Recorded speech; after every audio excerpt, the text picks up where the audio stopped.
అమ్మ మీరు అందరు ఎందుకు వచ్చిరమ్మా ఇక్కడికి ఇవాళ?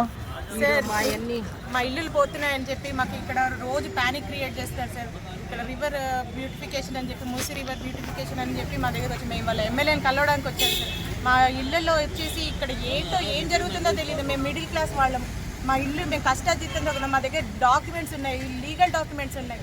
మేము గవర్నమెంట్ పరంగా వచ్చామండి. ఎలక్ట్రిసిటీ ఉంది, వాటర్ ఉంది, మా దగ్గర రోడ్స్ వేసారు. ప్రతి ఒక్క ఎమ్మెల్యేస్, కార్పొరేటర్స్ అందరూ వచ్చి మా దగ్గర ఓట్లు అడిగి తీసుకొని వెళ్ళిన తర్వాత కూడా ఇప్పుడు వచ్చేసి సడన్గా ఇల్లు మీది ఇది కాదు, మీరు కొట్టేస్తాము. ఎక్కడ పోవాలి?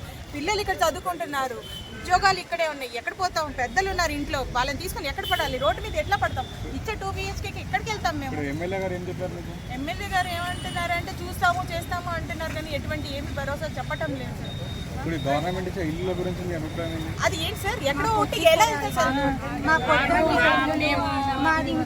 అడవిలో ఉంటే ఎట్లా వెళ్ళాలి? స్కూల్ ఎక్కడ ఉంది? ఆ ఇల్లు ఎక్కడ ఉన్నాయి? పిల్లలంతా సడన్గా వచ్చి ఇప్పుడు వచ్చి ఖాళీ చేసేయండి, మీరు వెళ్ళిపోండి అంటే మేము ఎట్లా వెళ్ళాలి? ఇంటింటో లోన్స్ తీసుకొని లోన్ ఎవరు లేదు, లోన్ కట్టాలా, ఇల్లు దారి చూపించాలి. ఇంట్లో ఉన్న బంగారం తీసి అమ్మి ఇల్లు కట్టుకుంటే ఇలాగా మాకు చేసేది. లోన్లు అవన్నీ ఎన్ని కట్టుకోవాలి? ఇంకా మేము ఈఎంఐస్ కట్టుకోవాలి. ఇప్పుడు మీరు కూడగొట్టినా సరే ఇంకా 35 ఏళ్ళు మేము ఈఎంఐస్ కట్టుకోవాలి. అంటే మేము డైలీ ఇంటికి ఈఎంఐస్ కట్టుకుంటూ వెళ్ళాలా? మా జీవితాంతం ట్యాక్స్ కట్టుకోవాలి, ఈఎంఐస్ కట్టుకుంటూ పోవాలి. ఇంకా మాకు మిగిలేదు ఏంటండి? మా డెడ్ బాడీస్ మీద మీరు రివర్ మూసీ చేసుకోండి, ఇంకా బ్యూటిఫికేషన్ చేసుకోండి.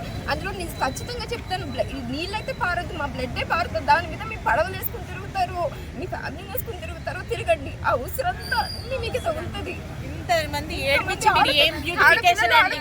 ఆడపిల్లలు ఏడిపిస్తున్నారు. దీని బ్యూటిఫికేషన్ అన్నారు అసలు. మీది ఏంటో మీది ఏదో ఈ గురించి నడుస్తుంది. బాధ పెట్టిన వాళ్ళు దాన్ని బ్యూటిఫికేషన్ చేసి ఏం చేస్తారో. మీరు సీఎంకి ఏం విజ్ఞప్తి చేయాలనుకుంటున్నారో చెప్పండి. మాకు న్యాయం జరగాలి. సార్ మా ఇల్లు కాదు సార్, మా దేవాలయము. దాన్ని కూర్చోడానికి చేస్తున్నారు. మా దగ్గర ఏదైతే తీసుకుంటుందో అదే అంతే ప్లేస్ లో మాకు ఏదన్నా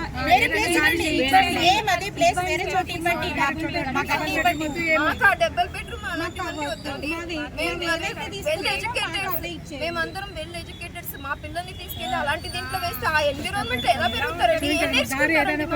మీరు అందరు ఎక్కడి నుంచి వచ్చారు ఇప్పుడు? అది మనం చెప్పండి. డ్రీమ్ హోమ్స్ అండి, హైదరాబాద్ కోర్ట్ దగ్గర నుంచి వచ్చామండి. సరే.